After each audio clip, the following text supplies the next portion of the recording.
What's up, all? Today I wanted to review my Xterra. It's a 2000 Xterra. It's a 5-speed, 4-wheel drive. It's green, and it's got a baited front bumper.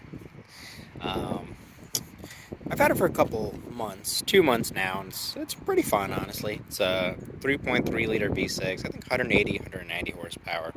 It's not really, it's not fast, obviously.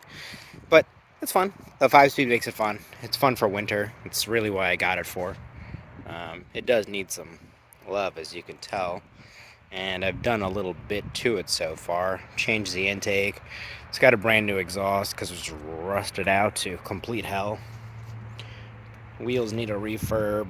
New tires are coming soon. But it's in relatively good shape. I have started removing these. These are, uh, honestly, they were. I hit it with the power washer once. This came right off. This was one of these window shades, and it just got destroyed. I don't know what it was held on by, but it ain't staying there. But yeah, I mean, like I said, it's pretty fun. I use it just for short trips. It's really just for winter. I don't have anything. I have 2 rear-wheel drive cars, and my girlfriend decided to buy a all-wheel drive BMW, but it's too low to clear anything. So I needed this for winter, I assume. I don't know. I mean, it's 75 degrees and it's November, so maybe winter doesn't exist. Who knows? But whatever it is, truck's fun. I like it. It's in reasonable shape. It's actually for 170,000 miles, which is what it has. It doesn't look awful. It's a little dingy looking, but that's kind of cloth of its time. It's just kind of ugly looking, honestly. But, functional, relatively comfortable. There's a little hole. Yeah, it's all gray on the inside. Grays and blacks, plastic. But it held up really well, honestly, for considering what the mileage is. I have a 95 Mustang GT with 110,000 miles. The interior quality is really trash compared to this or compared to my 5 Series. American cars did not get it yet, or at least Ford's, to be honest. But yeah, these are pretty good. The steering wheel's in reasonable shape. The giant shifter that comes out to here is in reasonable shape. Really, the only reason why I bought this car is because it was stick and it was cheap, honestly. But yeah, I mean, door panels are really good. Everything works, which is nice. It's got a roof rack for, I don't really know. I've never used a roof rack. Pretty big in the back. Little cup holders here. It's not bad. Like I said, it's just kind of like a fun knock around thing. I mean, I bought it for like $2,400, which is nice.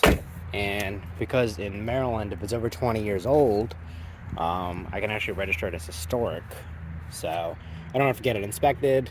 Even though, with a little bit of stuff, I'm sure it'll pass. But if we look in the trunk, let's see here. It's a good size, like full frame SUV. A lot of the SUVs from the 90s and 2000s were like a really nice size. They're not like huge. They're not like, obviously you can get Escalades and stuff for full size stuff, but the mid-size stuff of this generation, I don't know what it is. 90s, 80s, 90s, 2000s is kind of all the stuff I want. Not necessarily an Xterra. I honestly wanted a V8 4Runner, but I waited too long to buy one, and prices have just really gone like pretty crazy, honestly. But it's pretty fun. It comes with a little kit over here. But yeah, it's a good amount of space. Like I said, everything works. Comes with a tow hitch. I don't know what this thing can tow with 180 horsepower, but I mean, it thinks it can tow something, so find out. But yeah, it's got little issues. A little panel gap. I don't know what happened, but there have been lots of little bumps on this thing, and all of these plastic panels seem to be off. The car looks mechanically straight. I mean, the body, the frame looks totally straight, but there's just lots of little bumps over here with all this little plastic coming off. But yeah, it's a fun little car. And we're just gonna hop inside. We'll do a test drive and tell you how it drives. Alright, so I just want to show you guys around the interior a little bit. Gauges are really clear. That's a plus. Everything is, it's plastic, but it's reasonable quality. Like, it's not falling apart. It doesn't look damaged or anything like that. Trim isn't falling out or whatnot. So quality is really good. Even this, which is really cheap plastic is still, you know, the build quality on Japanese cars are just so good, especially of like 80s, 90s, 2000s, because, you know, they weren't really selling until the 2000s, so they just had to build the best cars they could. Like I said, this is stick. It's a 5-speed. It's actually pretty good. It comes right off the wheel, which is nice. It's 4-wheel drive. As you can see right here, it says your 2 high, 4 high, neutral, 4 low. Typically, you just keep it in 4 high or 2 high, really whatever you want. You know, depending if you want to use your 4-wheel drive or not, depending on the situations. But yeah, I mean, it's reasonable in here. You know, there's a cup holder here, a place for, I really don't know what. I don't understand the shape of these cup holders, to be honest. They look like light bulbs. It's like a light bulb holder. Doesn't make sense. But another cup holder here, so essentially you got 3, which is nice. This one's a little tough to use because, to be honest, when you're shifting, I'm not gonna lie, I've shifted my front rotor before, so that didn't help. So these are better. But yeah, that's pretty good. We can take a look here. Obviously, I have an aftermarket radio, came with the car. There's your ashtray here, cigarette lighter there, a place for, I don't know what, because it'll fall out or rattle, so I have no clue. But yeah, your HVAC controls are here. And yeah, pretty standard car. Alright, so we're going to take a drive, and I'll tell you what I think. Alright, so we are taking the Xterra for a drive.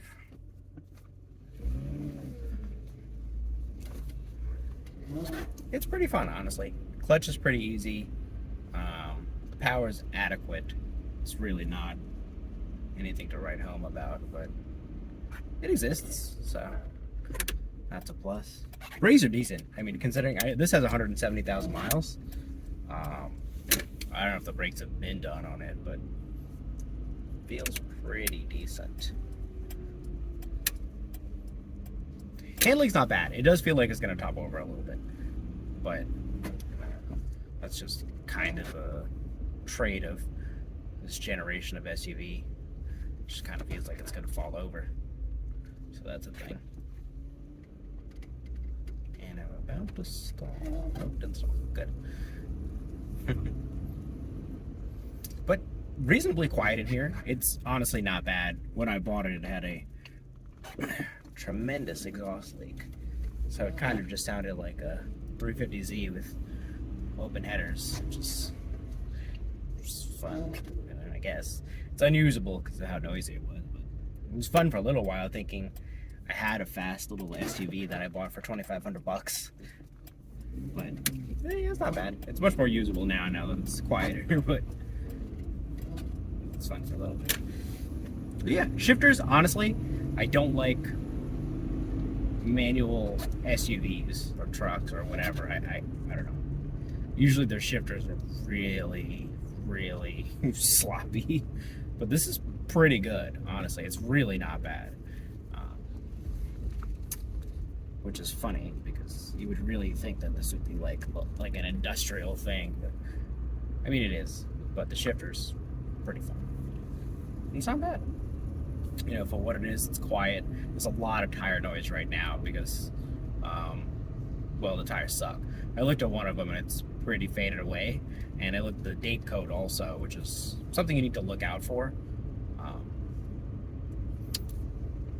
It might be a little dark here. Well, I guess I could put on my light. See, this is unreasonable. It's unreasonable. Yeah, a little better. Okay. I might have to redo that part. Let's find out. I don't really know. Alright, so we're chugging along in the Xterra right now. I really do like the shifter on this. It's kind of what sold me on it. I wasn't really in the market for a manual Xterra, I'm not gonna lie. I just kind of find it interesting, and then I wanted to potentially sell my Mustang, which is a 5-speed, and then I didn't want to be without a manual car, which I know sounds silly, but I like having something manual all the time. I have a 5 Series. It's automatic. It's great car, but I really like to have a stick. And this big a truck, I want it for winter. If winter happens, because it's 75 in November, Maryland, and I don't think winter's happening. If it does, it's gonna hit us real hard. But I gotta find out. So we'll see how that goes. But yeah, truck's really good. You know, power's adequate. It's not anything to write home about, but it's like a really fun A to B thing. And these are, you can find deals. I bought this for $2,400, I believe. And well, when I put tires into it, it'll have a lot more money into it. But the biggest expense, which I probably shouldn't have done, my exhaust was completely rotten, and there was like holes in it everywhere. And buying a replacement exhaust wasn't bad. It was $250 for, no joke, the entire catback, which is kind of crazy. It's how cheap that is. I'm not complaining. It was insane. But a lot of my flanges were gone, and I like I said, I probably shouldn't have done it. It was a mistake. 'Cause normally I do my own work, and I don't exactly know why I did it. But I paid the Meineke, one of those shops, to install the exhaust, and they had to weld it on. And there was like a part missing because I bought the car with a tremendous exhaust leak. So there was a piece of the exhaust that was missing. And that was expensive. It was like, you know, like I said, the parts were $250, but I paid $550 in labor, which is just super unnecessary. I should have just had them fix it up, but I really just wanted a brand new exhaust on it. There is quite a bit of surface rust underneath this. It's not crazy. That's something you really need to watch out for, though, on these things. I don't know what it is about, like, 90s SUVs, but it's the same thing with Tacomas and 4Runners and whatnot. You really just need to watch for rust on them, because it gets real bad.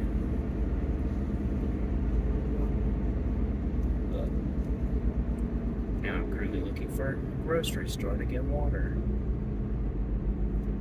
But yeah, it's a nice little truck. You know, it's not fast or super good handling. You know, it is a full frame SUV from 2000 with 180 horsepower. So, I'd personally wanted a V8 4Runner, but prices have really gone through the roof on them, and I knew it was going to happen. I looked at a couple pre-pandemic. It wasn't that bad. You can get them sub $5,000 for, you know, 150,000 mile one, which was not really a big deal. It's a V8 Toyota. It'll go forever. But it's the only generation of 4Runner with a V8. So honestly, I think prices are still not that bad, considering what 90s Land Cruisers go for, and Wagoneers and whatnot. Like, stuff that I'm sure is not that good. Because this V8 4Runners, honestly, probably one of the better handling SUVs. Their quality is good. I really like this size of SUV. That's a big thing for me. They don't really need, like, I like a Sequoia, but I don't really need it. So that's the thing. But yeah, like I said, you know, quality is really good in this. They're really cheap. You can get a really nice one for, I don't know, maybe $4,000 or $5,000. I've even seen supercharged ones for like $5,000, which I'm sure doesn't give you that much power, but I mean, it's something to brag about, saying that I have a supercharged SUV with 220 horsepower or something like that. Alright, so I'm gonna get on it and show you the power of this thing, but not on a corner. So flip this thing over really easy. But it's not bad. The response is reasonable. I mean, I have a new exhaust on it, which kind of helped it breathe a little better because it was rusty. It's got a K&N air filter because couldn't find any intake on it. But a really big plus on these, parts are really cheap, which is awesome. It's, you know, the full catback exhaust, you know, even though it was a replacement one for $220, is just incredibly cheap. It's I couldn't believe it. I got like I had to replace my air intake hose. I think it was $40, and I got it on Amazon. It was just, you know, stuff in this. It's just so cheap, honestly. That's like a really big perk of buying something. Really, just something older, honestly, because newer SUVs, I'm sure if we were buying parts for this, would have been, you know, so much worse. But yeah, I mean, I like it. It's going to be a fun winter car. This could easily be someone's daily driver. I don't think it'd be problematic as a daily driver at all. Brakes are decent. Handling is decent. It's just a fun little car. If you can find one in the newer models, have 6 speeds, and I believe a 4-liter. So you can get a 4-liter and a 6-speed, which will be more power and an extra gear, which would help. The only really bad thing about this is the only thing that really keeps me from putting miles on it is the fact that the 5-speed gearing is, like, it's fine, but for the highway, it's really bad. Like, truly awful highway gearing.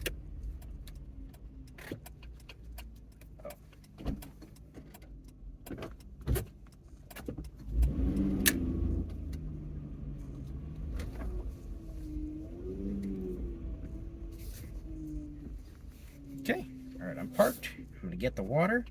Yeah, it's a great car. Like I said, real cheap. It's fun. You can find it in stick, and the quality is really good. Japanese quality in this era is pretty tremendous. But yeah, if you guys have any questions, feel free to reach out. Thanks. Bye.